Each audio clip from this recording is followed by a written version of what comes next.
My brothers, you find that when we do jawla and we mix with the boys and we go around and we talk, and even amongst us, yani if we were to be honest, you find that a lot of the times we tend to say that, things get a bit boring, eh?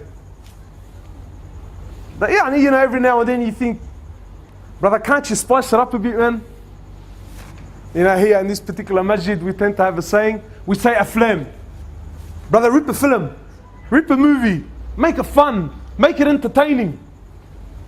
And even now you find that it's reached such a level that even when we listen to a reminder or we put a CD on, if it doesn't have that in the background, right? You can't listen to it anymore. It just doesn't have the same kick, right? So you find that we're becoming this, entertain me, brother, wow me, rip a movie, put, dramatic background noise and try to captivate me as much as you can. But you find, my brothers, that the reality is that the deen of Allah Azza wa Jal, it's complete, it's finished. The book, the Quran, there's no new verses coming. There's not going to be a new edition. There's no Old Testament and New Testament. It's the Quran. It's perfect. Allah Azza wa Jal, He says, today we have completed your religion. That every single situation, whatever problem you have, whatever difficulty that will come into your life, anything you need, you look to the deen of Allah and you will find your answers there. So the book of Allah Azza wa Jal, it's complete. Not a letter more and not a letter less. Everything that we need for salvation, everything that we need to pull up, everything that we need for change, my brothers, it's there, it's in the book of Allah. And the hadith of Rasulullah sallallahu alayhi wasallam are also true. There's no new hadith coming. There's not going to be a new shootout in the area and Rasulullah sallallahu alayhi wasallam is going to give a hadith based on what happened. That hadith are known. So my brothers, what I'm trying to get at is that this deen, Rasulullah sallallahu alayhi wasallam, he would repeat himself again and again. Rasulullah sallallahu alayhi wasallam, when he spoke, he didn't rip these, these epic movies. His words were short, his message was clear, and he was firm. And he would drill this into the believers day after day, day after day, week after week. Until the reality of those words, they entered the heart of the believers.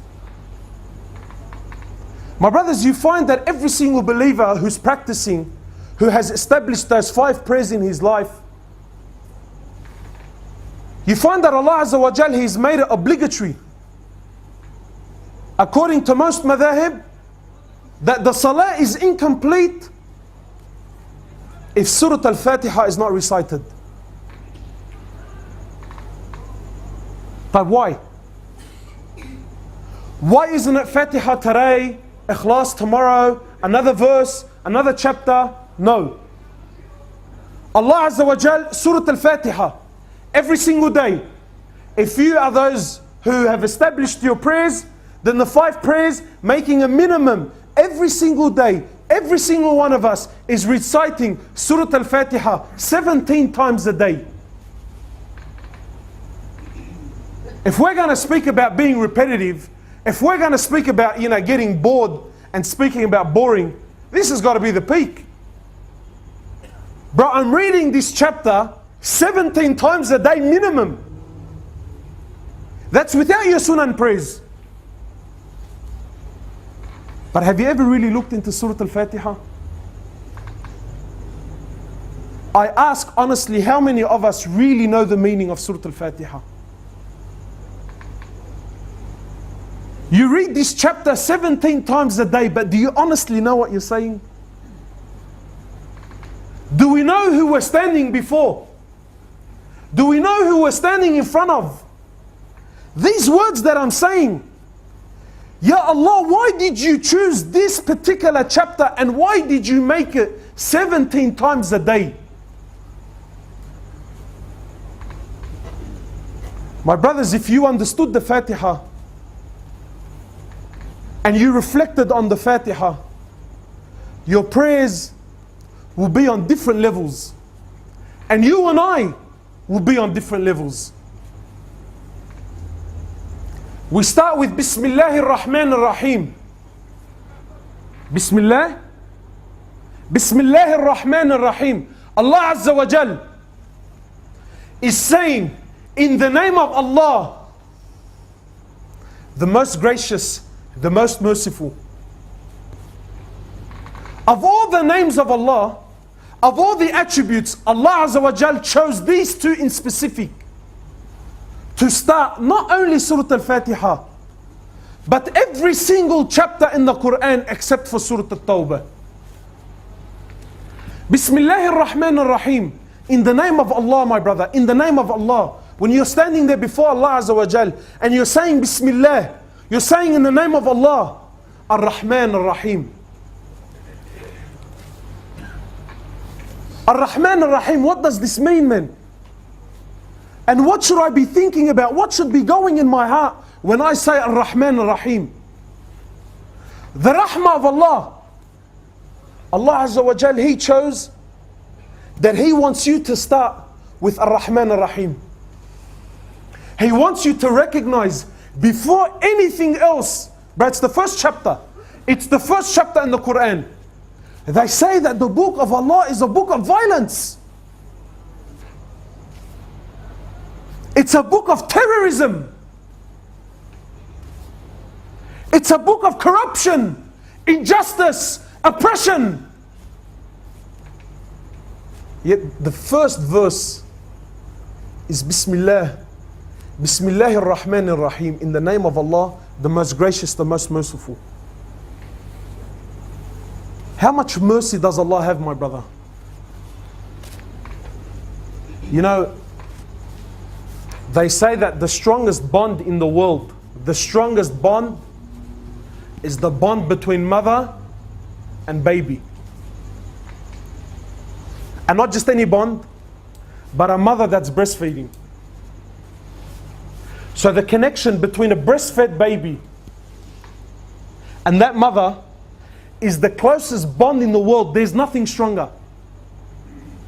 In fact, in a study that was done recently, they say that two kids can be from the same mother. Two children can be from the same mother.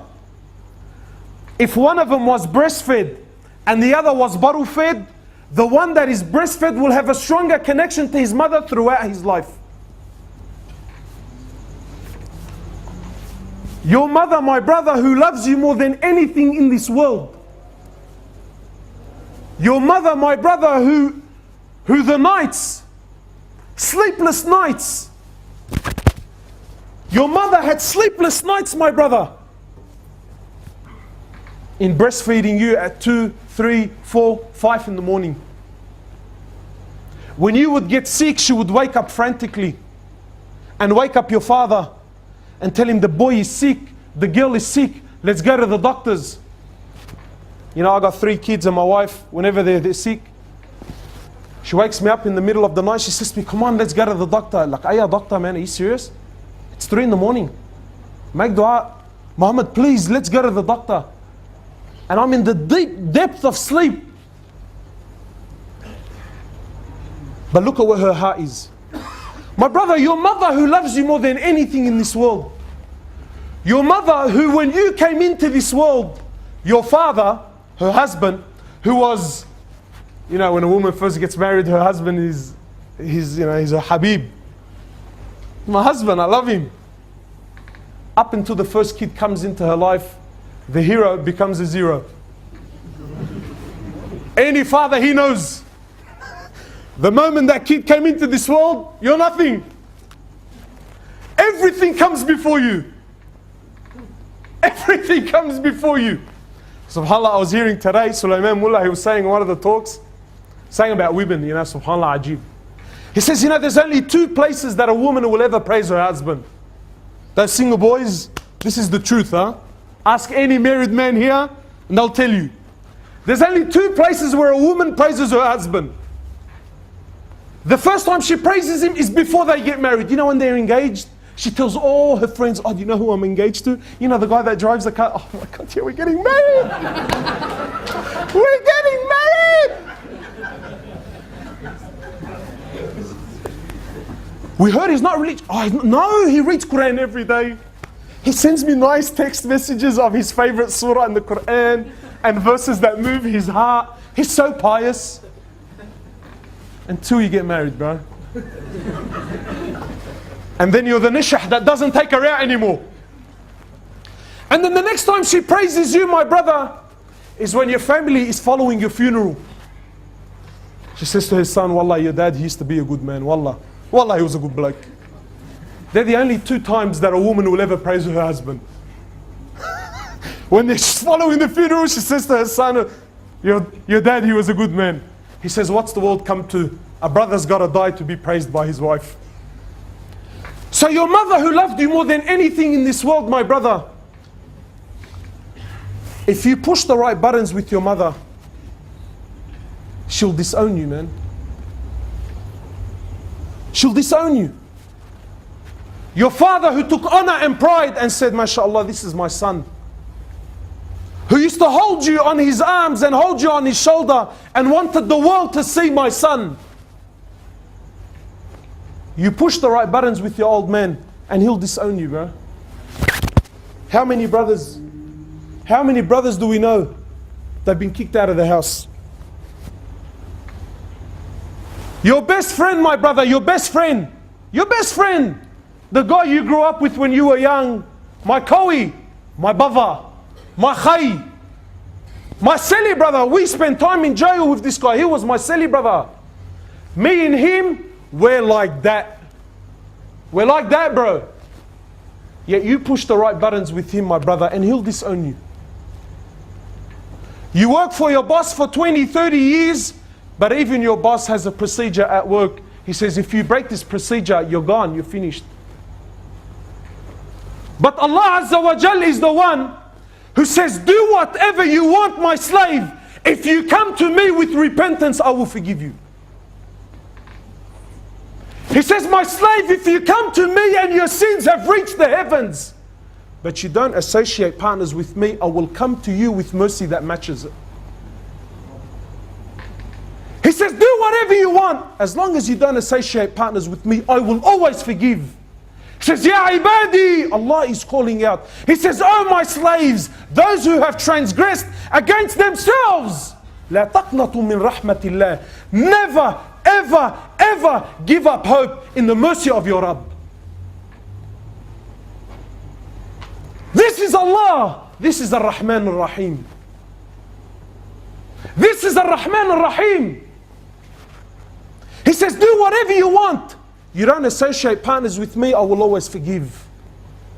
He says, let your sins reach the heavens, but you don't associate partners with me, and you make tawbah. He says, I'll come to you with mercy that matches it. This is Allah. He says, oh my slaves, do whatever you want. Whatever you want. Allah Azza wa Jal is the one who between wudu and wudu, He forgives your sins. Between salah and salah, He forgives your sins. Between Jum'ah and Jum'ah, He forgives your sins. Between Ramadan and Ramadan, He forgives your sins. Between Hajj and Hajj, never mind, forgives your sins. He says, sallallahu alayhi wa sallam, He says, you go back to the day your mother gave birth to you. In fact, it's better than that, because when you were born, you didn't have any good deeds. Allah will wipe away your deeds. Allah will wipe away your sins and keep your deeds. He says, oh my slave, if you come to me a handspan, I come to you an arm's length. He says, if you come to me walking, I come to you running. He says, oh my slave, when you remember me, I remember you. When you forget me, I still remember you. This is Ar-Rahman Ar-Rahim. So we say, Bismillahir Rahmanir Rahim. Alhamdulillahi Rabbil Alameen. Alhamdulillahi Rabbil Alameen. All praise is due to Allah. All praise is due to Allah. Praising anything other than Allah, you're wasting your time, brother. He says, Alhamdulillahi Rabbil Alameen, the Lord of the worlds. The Lord of the worlds. You know, sometimes, subhanAllah, you live in Auburn or you live in Lakemba and you tend to think it's the only place in the world, eh? Sometimes you forget just how big Australia is. And then every now and then you're shown this epic video or you're shown something that exposes you to the beautiful countries that surround us. And you think, Allahu Akbar, how big is this earth? How big is this world? But Allah Azza wa Jal is saying, Alhamdulillahi Rabbil Alameen, the Lord of the worlds. What is He referring to? It is said that the sun, which is the smallest star, the sun which is the smallest star in our galaxy, it's the smallest one in our galaxy, and our galaxy is one of billions. Did you hear that? One of billions. This sun that is millions of times bigger than the earth, and it's the smallest star. They say if 1 second was given to name every single star that's in our galaxy, not the other ones, just in our galaxy, it is said you will need 600 trillion years and you still wouldn't name them all. And that's in our galaxy. And our galaxy is one of millions and millions that's out there. And all of this is in the first heavens. All of this is in the first heavens. He says, sallallahu alayhi wasallam, we've heard this many times, my brothers, but where is the heart? Where is the heart when you stand before your Allah and you say, Alhamdulillah, that all praise is due to Allah. Alhamdulillahi Rabbil Alameen, the Lord of the worlds. He says, sallallahu alayhi wasallam, he says the distance between the first heaven and the second is like a ring in a desert. A ring in a desert. You know what he's saying? Yani it's not existent anymore. Can you even see a ring in a desert? If we were to take an eye picture, right, a bird's eye view of the desert, could you even see the ring? Could you possibly even see the ring? He says, sallallahu alayhi wasallam, he says the distance between the first heaven and the second is a distance of 500 years. He says the second to the third is a distance of 500 years. He says the third to the fourth is a distance of 500 years. He says the fourth to the fifth is a distance of 500 years. He says the fifth to the sixth is a distance of 500 years. He says the sixth to the seventh is a distance of 500 years. He says the sixth to the seventh is a distance of 500 years. Then the seventh, above that is an ocean. Above the seventh heaven is an ocean, the distance of which is a distance of 500 years.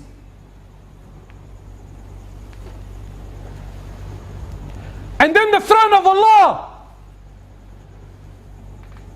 He says all the seven heavens to the throne of Allah is like a ring in a desert. He says, and then the throne of Allah Azza wa Jal. He says, sallallahu alayhi wasallam in the hadith, he's sitting with the Sahaba. He says to them, you know, I hear what you don't hear, and I see what you don't see. He says, verily the heavens have squeaked. He says, أَطَّتِ السَّمَاء وَحُكَّ لَهَا أَنْ طَئِتْ. He says, verily the heavens, my brothers, they've squeaked, and they have every single right to squeak.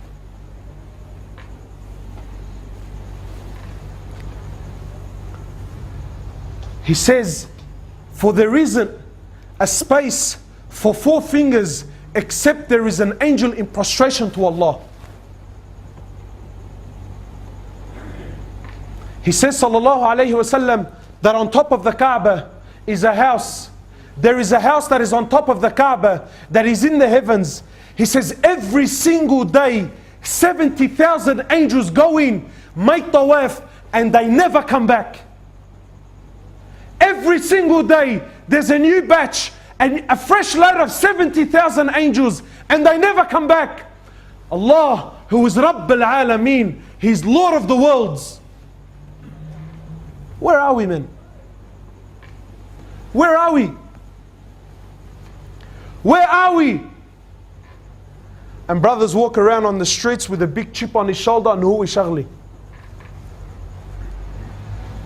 That I'm something, brother.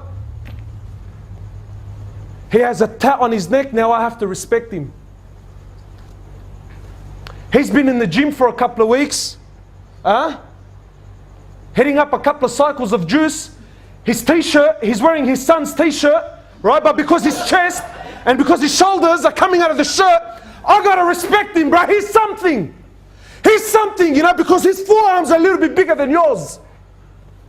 Or maybe because his car is worth $60,000, $70,000. So I'm kicking back, brother. What you looking at, bro? Who are you, man? What are you, bro? Honestly, where were you 100 years ago? You're nothing. لم يكن شيئا مذكورا. Allah says you weren't even in existence, bro. You didn't even exist. You didn't even exist.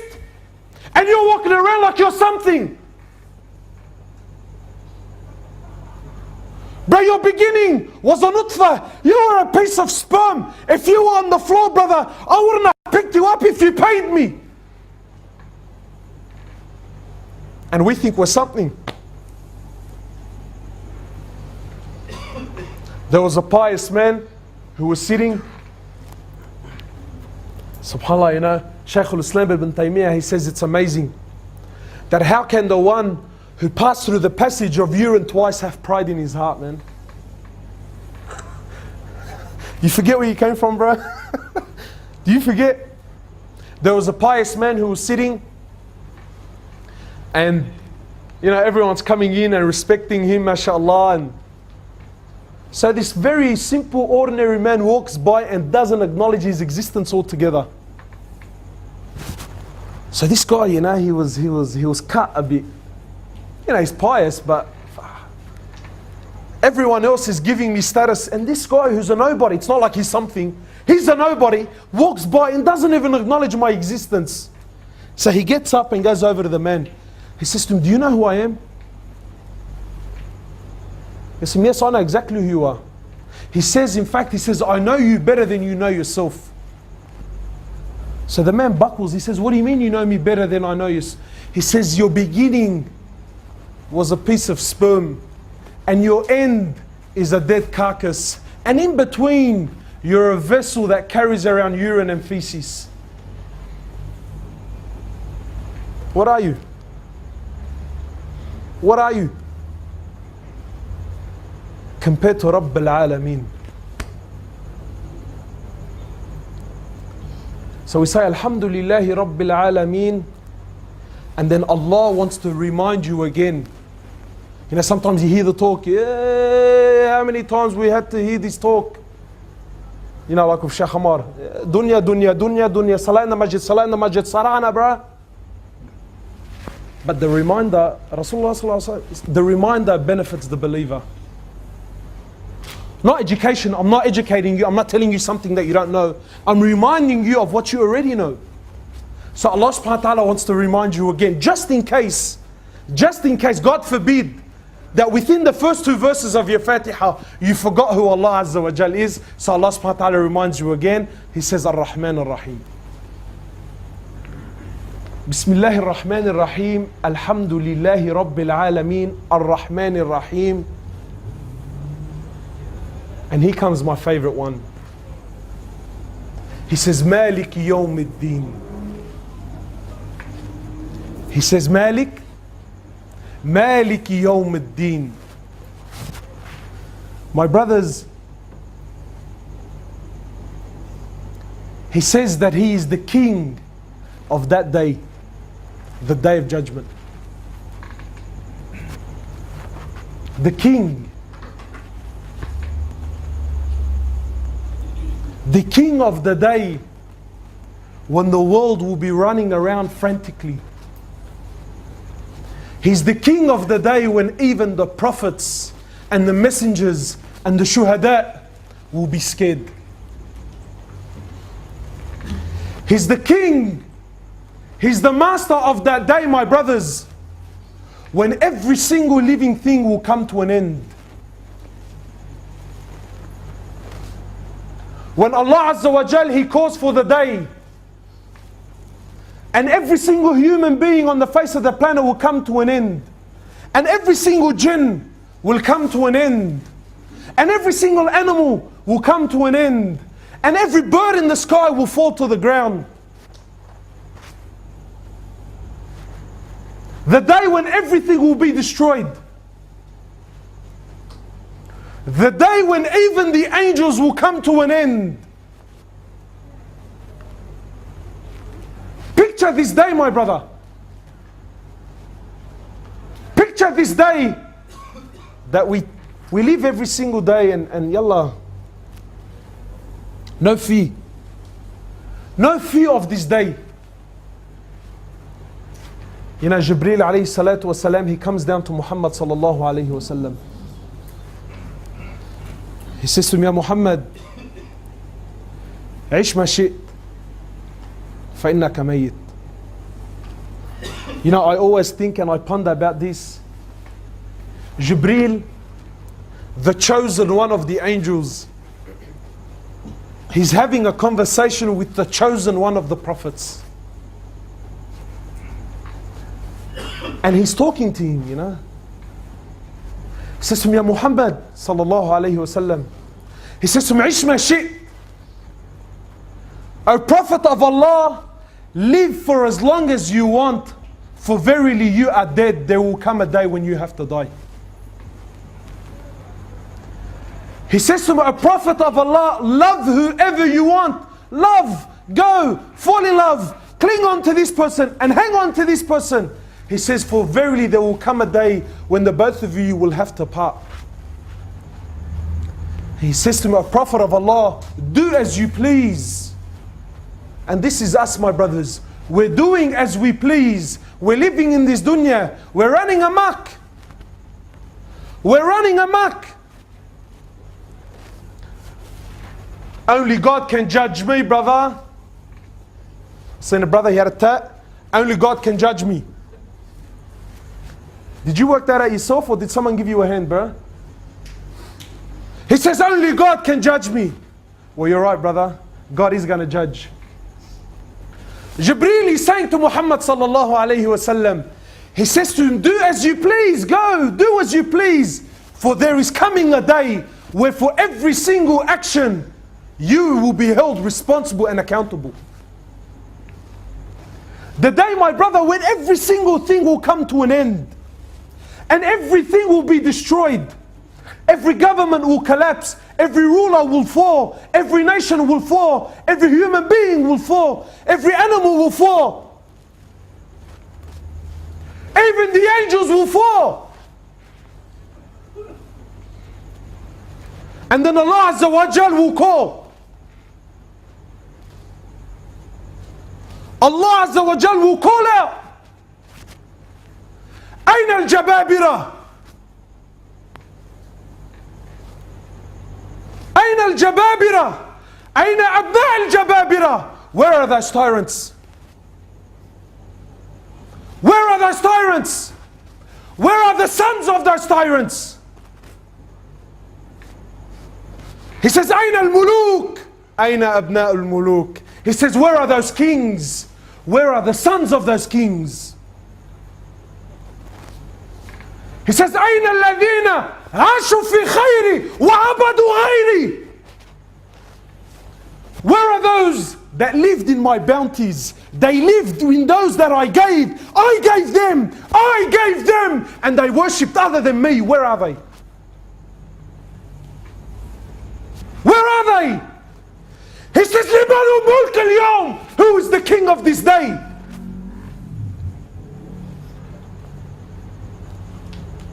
He says, who is the king of this day?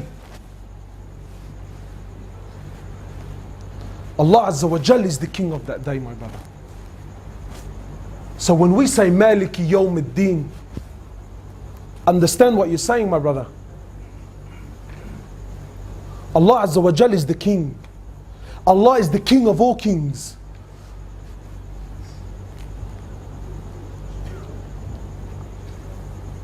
He says, إِيَّاكَ نَعْبُدُ وَإِيَّاكَ نَسْتَعِينُ. إِيَّاكَ نَعْبُدُ وَإِيَّاكَ نَسْتَعِينُ. SubhanAllah, I was sitting with Shaykh Omar after Asr. I said to him, Shaykh, what do you think of this? He said to me, you know, usually the object is towards the end. Allah is saying me, you. Yani Allah subhanahu wa ta'ala is saying, Iyaka na'budu, that it is Allah. Iyaka, you, Allah first, it is Allah that we worship. He says, you know, usually you mention the object towards the end, right? So you say, I walk to the car. You don't say car I walk to, right? You say, I walk to the car. But here Allah Azza wa Jal is saying, it is me that you worship. Iyaka na'budu wa iyaka nasta'in. Ya Allah, it is you that we worship and you alone do we worship.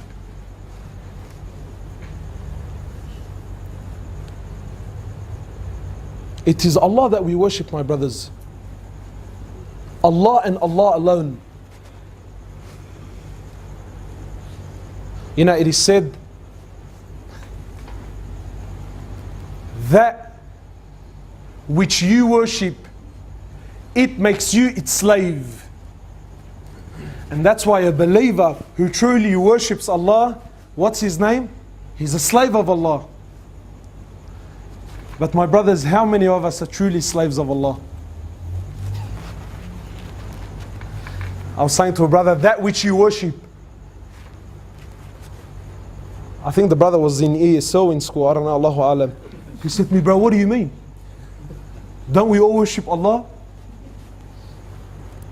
I said to him, brother, we all say we worship Allah. But look at yourself and look at who you're enslaved to. That is who you truly worship. Have you ever heard the term, he's a slave to the dollar? Have you ever heard? He's a slave to the dollar, why? Because it's enslaved him, khalas. It owns him, bro. It owns him. It owns his every minute of the day. It owns his every decision. It owns him. How many brothers have gotten married? They got married. And his wife owned him. He became a slave to his wife. He became a slave to his wife.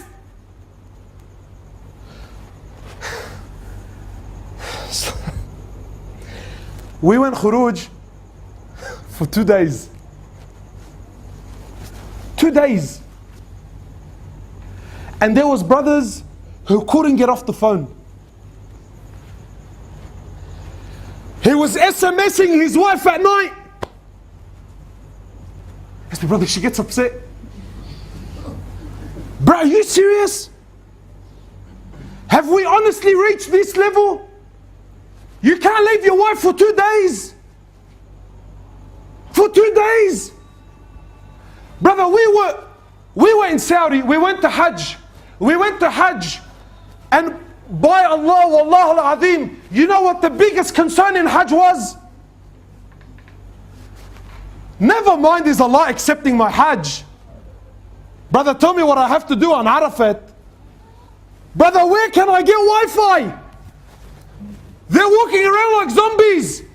Brother, where can I get Wi-Fi? In Saudi, in Hajj, in a trip that's supposed to be once in a lifetime.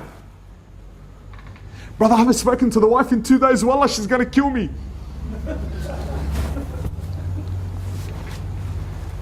That which you worship, it makes you its slave, man. He says, Iyaka na'budu wa iyaka nasta'in. Oh Allah, it is you that we seek assistance in you. In you, we seek assistance in you and nothing and nobody else. Rasulullah sallallahu alayhi wa sallam, he says to little Abdullah, is it time for Isha, huh? Yeah? Oh, I've still got time. Rasulullah sallallahu alayhi wa sallam, little Abdullah radiallahu ta'ala anhu, he's sitting behind him. So he turns to him. He says to him, oh my son, let me teach you words. Young boy. He says, oh my son, let me teach you words. Sometimes, you know, when a brother gets onto deen, so, relax, bro. Relax, huh? Shway. Let's not go too hard on the guy. You got to go easy. Look at the words of Rasulullah sallallahu alayhi wasallam. He's speaking to a young boy. He says to my son, إِذَا سَأَلْتَ فَاسْأَلِ اللَّهِ. He says, if you ask Allah. He says, and if you ever seek assistance, then make sure that you only seek assistance with Allah Azza wa Jal. إِيَّاكَ نَعْبُدُ وَإِيَّاكَ نَسْتَعِينُ. إِيَّاكَ نَعْبُدُ, my brothers. إِيَّاكَ نَعْبُدُ وَإِيَّاكَ نَسْتَعِينُ. Ya Allah, it is you and you alone that we worship, man.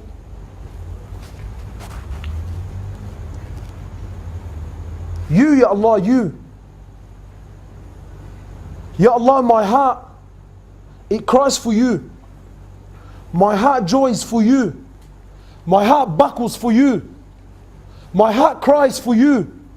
You and you alone. Ya Allah, this whole world, if this whole world was to come together to harm me, they couldn't, Ya Allah, unless you give them permission. Ya Allah, and if this whole world wanted to come to benefit me, Ya Allah, they couldn't benefit me, Ya Allah, unless you allow them to, Ya Allah. إِيَّاكَ نَعْبُدُ وَإِيَّاكَ نَسْتَعِينُ. And then he says, اهدنا الصراط المستقيم. اهدنا. You know, it is said that Surah Al-Fatiha is a dua. Really, the whole thing is a dua. And it is said that it is the best dua you can ever make. When we were on Arafat, you know, it's a very special day. Arafat is a beautiful day. And all the brothers, you know, after getting off the Wi-Fi, they really want to make dua. But a lot of us, myself included, we don't know Arabic and we're not very poetic. So we can't rip one of those, you know, those beautiful du'ats where everything rhymes and everything. So brothers run around frantically. What do I say? What do I say? How do I say it? What do I say? How do I say it? Brother, if all you made, if the only dua you made was Surah Al-Fatiha, by Allah, it's enough. So he says, إِيَّاكَ نَعْبُدُ وَإِيَّاكَ نَسْتَعِينُ. Ya Allah, it is you and you alone that we worship. Right? He says, إِهْدِنَا الصِّرَاطَ الْمُسْتَقِيمِ. إِهْدِنَا الصِّرَاطَ الْمُسْتَقِيمِ. Oh Allah, guide. Who? He says, guide us to that straight path. Not guide me and my sheikh. Not guide me and my wife. Not guide me and my kids. Not just me and my jama'ah. Not me and my madhab. Ihdina. Ya Allah, guide the ummah of Muhammad sallallahu alayhi wasallam. Do we not reflect? This is a ummah.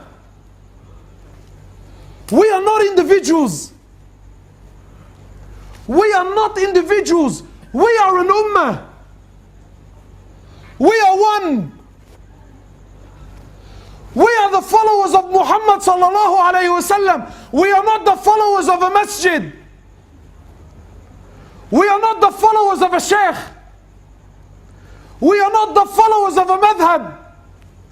We are the followers of Muhammad. We are the followers of Allah. Where has this quality gone? Where? Where has this quality, where has the fikr and the concern for the ummah of Muhammad, where has it gone? Today I'm so wrapped up with my sheikh, I think he's the only one in the world. Me and my jama'ah, brother, we're on the haqq. Only we understand deen. Me and my madhab, brother. What is happening, man? Where is this love for the ummah? Where? You know, people talk about unity. We talk about unity. You know, we say, ihdinas. What is unity? What? My brother, let me tell you something honestly, and please give me your heart. If you think that unity is all praying in the one masjid, following the one madhab, praying behind the one sheikh, all of us holding hands at the end singing kumbaya, you got a whole thing coming. Unity in the ummah is when I love my brother regardless. Regardless what sheikh he follows, regardless what madhab he follows, regardless whether he follows moon sighting or calculations, I couldn't care less. I love him because of the kalima of La ilaha illallah in his heart. And that bond has made us brothers for life. And I cry for him. I bleed for him. I pray for him. Ihdina, Allah guide us, man, guide us, guide the ummah of Muhammad, bring us back. Bring us back. Today we're so caught up with our differences. Brother, have you forgotten the 1 million things we have in common? Have you honestly forgotten? We're so caught up in these trivial things. You know, Abu Bakr and Umar radiallahu ta'ala anhu, the best friends of Rasulullah, the best. Number 2 in Islam, right? They differed on almost on every matter. They almost had a difference of opinion. And we're not talking, should we paint the masjid red or white? We're not talking, look, what's your opinion? We're talking chalk and cheese. After the battle of Badr, there was captives of war. So Rasulullah he didn't know what to do with them. So he called his Sahaba. He says, what do we do? So everyone gave his opinion. So he comes to his beloved Abu Bakr. He says to Abu Bakr, what do you think we should do with the captives of war? He says to the Prophet of Allah, here's what I think we should do. Islam is new, Islam is weak, Islam is fresh.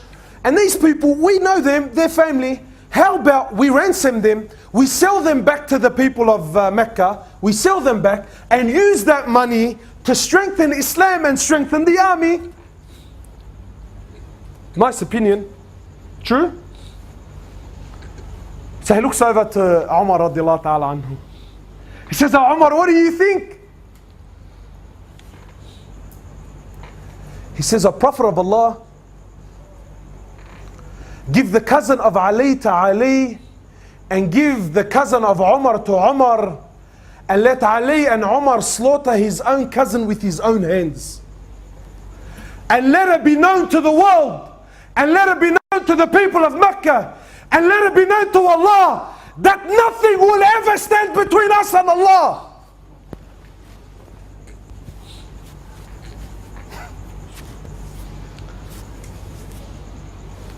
These are opinions. So Rasulullah sallallahu alayhi wasallam, he went with the opinion of Abu Bakr. The next day, Umar radiallahu, he's coming to see his Habib. He finds Abu Bakr and Rasulullah sallallahu alayhi wasallam crying. So he says to them, what's happening? Why are you crying? Tell me so I can cry. Rasulullah says to Umar radiallahu ta'ala, he says, we were wrong. And Allah agreed with your opinion. Allah, not. He says, Allah brought down Quran to agree with you, Ya Umar. What did he do? I told you, brother, we're on the haq, khayyeh. Is that what he did? He started crying. He started to cry. My brothers, we are billions, man. We are what, 1.6, 1.7 billion. We've all got an opinion, man. We all have an opinion. But we are one ummah, who follow one prophet, who have one qibla, who read one Quran, who worship one Allah. La ilaha illallah. He says, Ihdina sirat al-mustaqim. Ya Allah, guide us. Guide us onto the straight path, Ya Allah, guide us. And then he says, As-sirat al-ladhina أنعمت عليهم. He says, الصراط الذين أنعمت عليهم. Ya Allah, we're asking you to guide us onto that straight path, Ya Allah. Which path? Ya Allah, the path that you chose for those whom you loved. The path that you chose for those who you cherished. الذين أنعمت عليهم, those who you bestowed your mercy and your bounties upon. Ya Allah, that's the path we ask for. That's the path that we ask for, my brothers. اهدنا الصراط المستقيم الصراط الذين أنعمت عليهم غير المغضوب عليهم غير المغضوب عليهم. Oh Allah, give us the straight path and not the path. Ya Allah, don't give me the path. غير المغضوب عليهم, the one who your curse and your anger came down upon them, Ya Allah. Ya Allah, we don't want that path, Ya Allah. غير المغضوب عليهم ولا الضالين. Ya Allah, don't give us the path of those who you sent us, those who went astray, Ya Allah. Those who went astray, Ya Allah. This is the Fatiha, my brothers. And we say Ameen to this. We say Ameen. So my brother, we say, give us a reminder. What better reminder do we have than the book of Allah Azza wa Jal? For us, because we're so far, we go to Mashayikh and we go to these inspirational speakers and we get a lecture and we put that in the background. Why? So that my heart can be moved. But those before us, they used to open the book of Allah and they used to cry the nights, man. You want a pump talk, my brother? Read the book of Allah. You want an emotional talk, my brother? Then read the book of Allah. You want guidance in your life, my brother? Then read the book of Allah. You want happiness, my brother? Then read the book of Allah. You want strength? You want to be empowered? Then read the book of Allah.